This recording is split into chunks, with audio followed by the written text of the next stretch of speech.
अस्सलाम वालेकुम स्टूडेंट, आपने मुझे दो क्वेश्चन भेजे। I will try to explain it, जो मुझे समझ आया कि कहाँ शायद आपको इशू हो सकता है। क्वेश्चन नंबर 1 ये था, मैंने ज़रा टाइम सेविंग के लिए इसकी पिक्चर ड्रॉ कर ली है, ठीक है, ताकि वीडियो का साइज़ इतना बड़ा ना हो। वो ये इसमें एक्सप्लेन कर रहा है कि एक लूज़ यूनिफॉर्म वुडन रॉड है। लूज़ यूनिफॉर्म वुडन रॉड का मतलब है ये इनके साथ फिक्स नहीं है, स्क्रूड नहीं है, ठीक है। इसके नीचे 4 स्पोर्ट्स हैं और ईच स्पोर्ट जो है from their centre of gravity, edges नहीं, ये मेन पॉइंट है इसके अंदर। इनके जो सेंटर है इनका, वहाँ से इनका जो डिस्टेंस है वो 0.5 cm है, ठीक है। हर स्पोर्ट, ये भी से 0.5, ये भी 0.5 और ये भी 0.5, और ये जो एज सेपरेट हो रही है इसके सेंटर से, इसको उसने कहा है कि ये 0.20 सेंटीमीटर है, ओके। एंड दिस इज 0.25, यानी इन दोनों का ये मिडल है। द डिस्टेंस इज 0.5 इन दोनों के बीच में, और ये 0.25 है, ठीक है, ओके।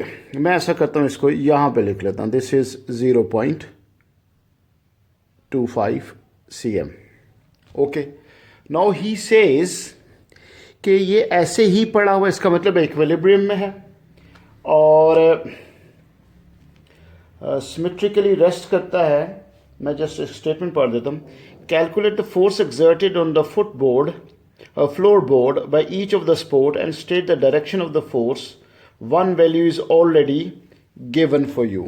अब इसने इसके नाम दिए हुए हैं। इसका नाम है PQRS, और कहता है कि Q जो है वो तो 40 न्यूटन फोर्स एक्सर्ट कर रही है, जो बाकी फोर्सेस हैं वो कितने न्यूटन फोर्स एक्सर्ट करेंगी। तो सबसे पहले तो देखें, इस क्वेश्चन के अंदर प्रॉब्लम ये है कि इसका जो स्टार्ट है वो आपको वो किसी डेफिनेशन के साथ स्टार्ट नहीं है, जिससे आपको पता चले कि ये किस चीज़, जैसे अगर वो पूछ लेता जी प्रिंसिपल ऑफ मोमेंट क्या है, इक्विलिब्रियम क्या है, तो आपको अंदाज़ा हो जाता है कि यार अब ये क्वेश्चन जो है वो इस टॉपिक से जा रहा है, ठीक है। लेकिन there are many other clues, जैसे इसकी शक्ल ही बता रही है कि ये क्वेश्चन मोमेंट का ही है, और अगर आप निचले 1-2 पार्ट पढ़ लें तो आपको पता चल भी जाएगा इसके बीच में, ठीक है। तो ये स्टाइल इसका ये वाला। तो सबसे पहले पॉइंट तो आपने ये देखना है कि ये क्वेश्चन है किस टॉपिक से, तो दैट इज़ मोमेंट। अब मोमेंट के अंदर जो प्रिंसिपल ऑफ मोमेंट है वो ये कहता है कि जी आपका clockwise moment is equal to anti clockwise moment होना चाहिए, और जो फोर्सेस हैं वो downward force must be equal to upward forces. तो आप अगर देखें, डाउनवर्ड फोर्स क्लियरली रिप्रेजेंटेड है, इट इज 160 न्यूटन ना। तो जो फोर्सेस स्पोर्ट्स प्रोवाइड करेंगे ये ऑलवेज अपवर्ड होंगी। तो आपका एक आंसर तो हो जाता है कि जितनी भी फोर्सेस होंगी ये होंगी अपवर्ड।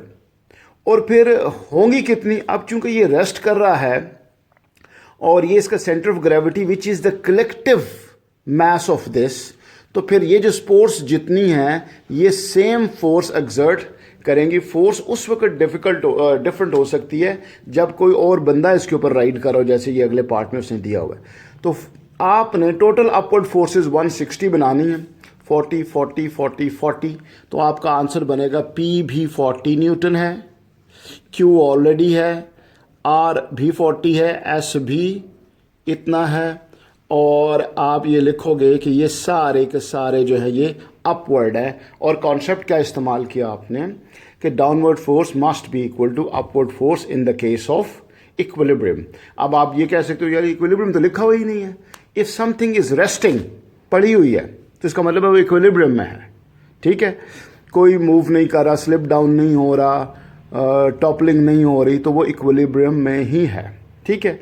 तो ये तो पहला आप ऐसे स्कोर करते हैं और अपवर्ड डायरेक्शन लिख देंगे। एक नंबर मेरे ख्याल में इसका है और एक डायरेक्शन अपवर्ड फोर्स रिप्रेजेंट करने का है, ठीक है। अब अगले पार्ट की तरफ आते हैं। कहता है अब एक बंदा यहाँ पे खड़ा होता है, this is a person standing, इसका वेट W है और ये बिल्कुल एज पे है। एज का डिस्टेंस 0.2 था, जहाँ पे आप मिस्टेक कर सकते हैं। तो ये ज़रा सा सारी फोर्सेस से लिफ्ट अप हो जाता है, हल्का सा अप जाता है। लेकिन इसके बीच में आपने इसकी दूसरी कंडीशन ऑफ इक्विलिब्रियम जो है, clockwise moment is equal to anti clockwise moment, ये क्वेश्चन उसके ऊपर फ्रेम हुआ है। कहता है डब्ल्यू निकालो, कैलकुलेशन है इसके बीच में, ठीक है। तो आप अगर इसकी पिक्चर को गौर से देखें तो their edge is touching on it, बाकी किसी के साथ कोई एज टच नहीं कर रहे, ठीक है। तो ये ज़रा सा ऊपर हो जाता है, just about to move up, ठीक है, लेकिन बैलेंस है, इक्विलिब्रियम में है। किसी जगह पे ये इशारा नहीं है कि इट इज स्लिप डाउन या is just moved up little bit. तो इसका मतलब ये हुआ कि ये जी हल्का सा इसने चीज़ छोड़ दी है, अपनी स्पोर्ट छोड़ दी है, यानी इनकी ये अपवर्ड फोर्सेस ख़त्म हो गई हैं जो इसके साथ टच नहीं कर रहे। जो टच करेगा वही कांटेक्ट फोर्स ऊपर निकालेगा, जो टच नहीं कर रहा होगा वो कांटेक्ट फोर्स ऊपर नहीं निकालेगा, ठीक है। तो फिर उसने कहा ये W निकाल दें आप।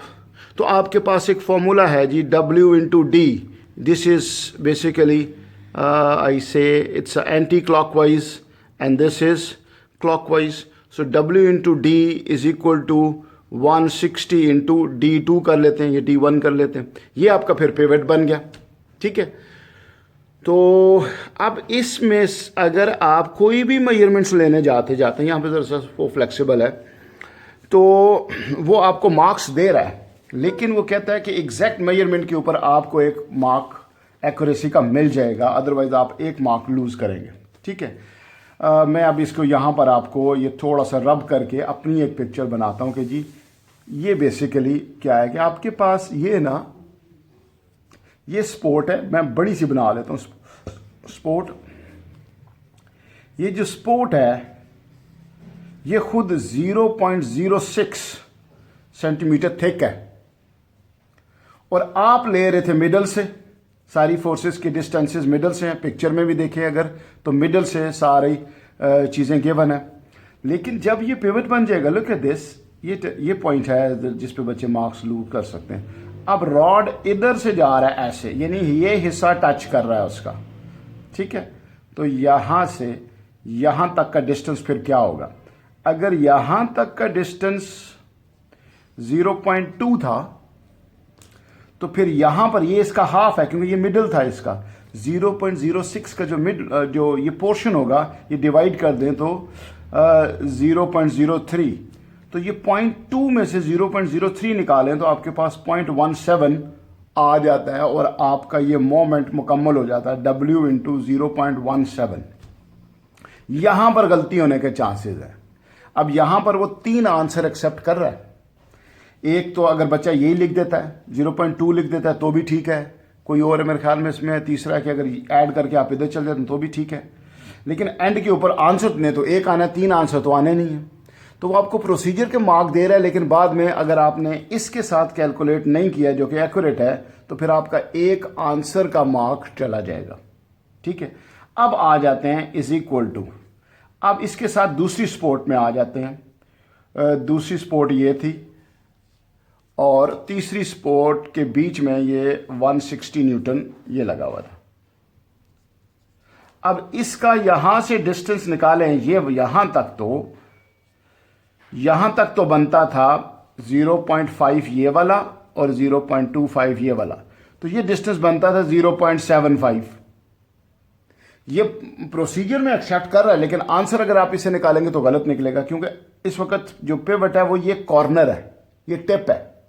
तो आपको बेसिकली यहां तक जाना पड़ेगा, यानी 0.03 ऐड करना पड़ेगा। 0.03 ऐड किया, 0.78 आ गया आपके पास।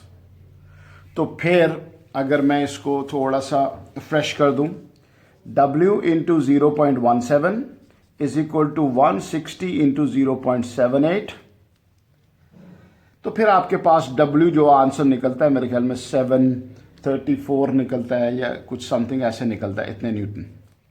ये ज़हन में रखें कि ये वेट ज़्यादा आएगा, बिकॉज जो मैं इसको दोबारा वापस ले आता हूँ इस पिक्चर के ऊपर, क्योंकि ये फोर्स दूर पड़ी हुई है पिवट से और ये फोर्स नज़दीक है और दोनों बैलेंस हैं। इसका मतलब है ये फोर्स बड़ी होगी। तो एग्जाम में जब आप अपना लॉजिकली आंसर चेक करते हैं कि this force must be greater than 160 Newton, और वो हमारे पास आ रही है 734 के बराबर आ रही है, ठीक है। ठीक है।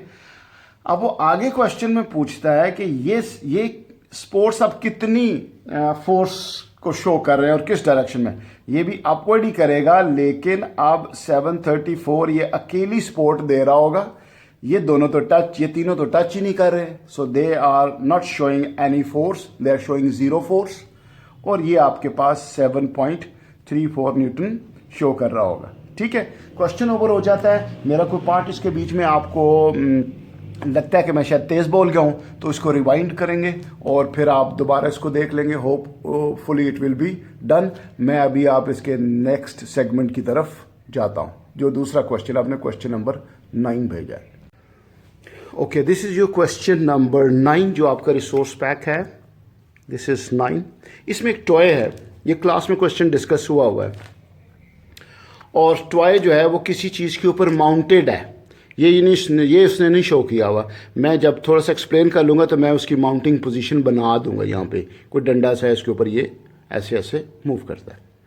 अब वो कहता है कि ये जो एम मैस है, that is its centre of gravity, centre of mass है उसका, और दैट इज़ आप समझ लें उसका मैस है 0.15 kg, जो कि W में बन जाता है 1.5 न्यूटन। ठीक है, mg होता है ना, मल्टीप्लाइड बाय 10 करेंगे तो 1.5 न्यूटन ही बनेगा शायद।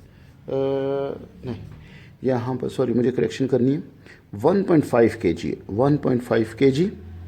तो ये फिर आपके पास W में ये 15 न्यूटन बनेगा। जब आप W is equal to mg में कर देता हूँ, W is equal to mg करेंगे आप 1.5।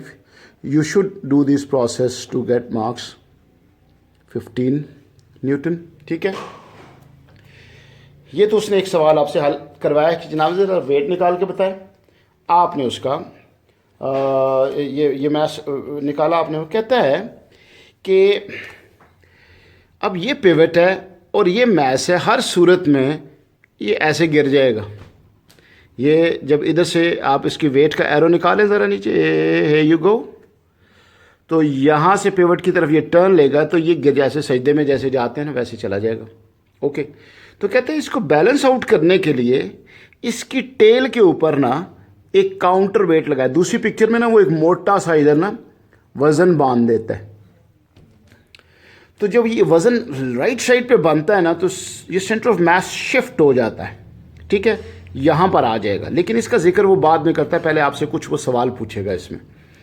कहता है कि जी आप ऐसा करें, ये जो काउंटर वेट है उसका मैस निकालें। ये इक्विलिब्रियम में आ चुका है, ये इक्विलिब्रियम में आ चुका है, स्टेटमेंट में गिवन है कि ये फ्रीली मूव नहीं कर रहा। तो आप ऐसे करें, इसका वेट निकालें। तो ज़ाहिरी बात है फिर आप इसको क्लॉकवाइज और इसको एंटी क्लॉकवाइज करेंगे तो हमारे पास मामलात कुछ ऐसे हो जाएंगे कि ये जो W है, W into pivot which is 12 centimetre is equal to ये जो E का वेट है इंटू ये जो D है दैट इज़ 30 सेंटीमीटर गिवन है यहाँ पर। आप E का फिर ये जो काउंटर वेट है that is called E weight, counter wait.